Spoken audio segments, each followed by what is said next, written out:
turabaramukije bakunze bimbonesha kure ibidukikije TV tubaha ikaze mu kiganiro bimenye cuno munsi. Mu kiganiro bimenye cuno munsi tubashikiriza ibyaranze ibirori cyo gutera umukono ku masezerano yo gufatanya hagati y'urunani Laudato Si hamwe n'ishengero rya Anglikani mu Burundi. Turabahaye ikaze.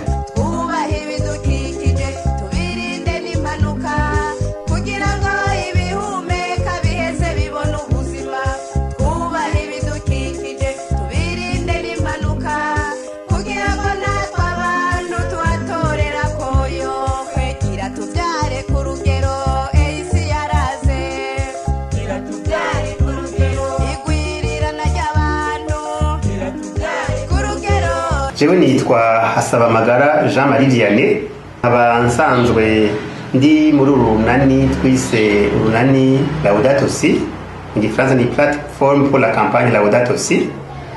Urwo runani nabwo rukaba rugizwe n'amashirahamwe ane.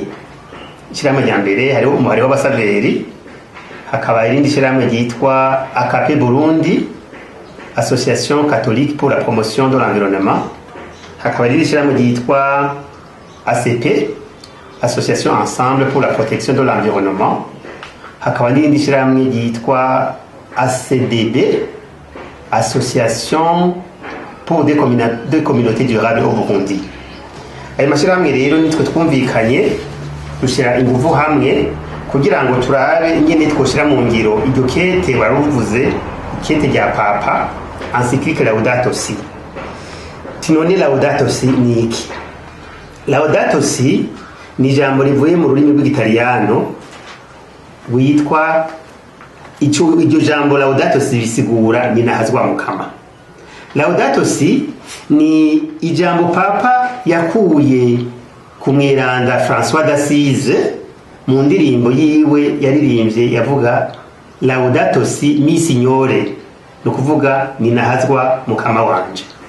Akaba ari urwo rurimbo nawe yaruririmba yisunze arabati Imana ivyo yaremye kuva mu ntango, ibiti, ivyatsi, ikirere, amazi, akifuza yuko yononaza Imana muri ivyo bintu. Niho rero Papa yaciye afatira aravye ibiri ko biraba mu isi, arabona ati ico yise inzu rusangi, la maison commune, isi tubako yayise inzu rusangi. Niho rero yavuga ati uko ibintu biri harakenewe impinduka. Niho rero yandika irikete, kandi akerekana neza ko irikete ritandikiwe abakatolika gusa. Ni kete yandikira abantu bose bafise intumbero yo gufasha kugira ngo isi ibeho.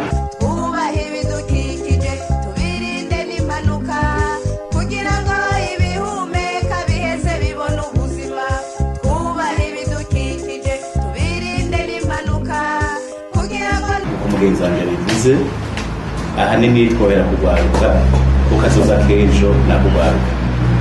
Dukwiye gutegura neza cyane rwose kugira ngo baze bakingira isi yacu, baze baronke aho baheza, kandi nabo nyine baronke aho bazoraga abana bazovyara. Kandi ibiko tubikora birimwo abantu bakuze, abantu b'abagabo, abagore, abakobwa n'abahungu, kuko uyu n'umugambi inclusive. Bakunze bimbonesha kure ibidukikije TV, ni na hano ikiganiro bimenye cuno munsi kigarukiye.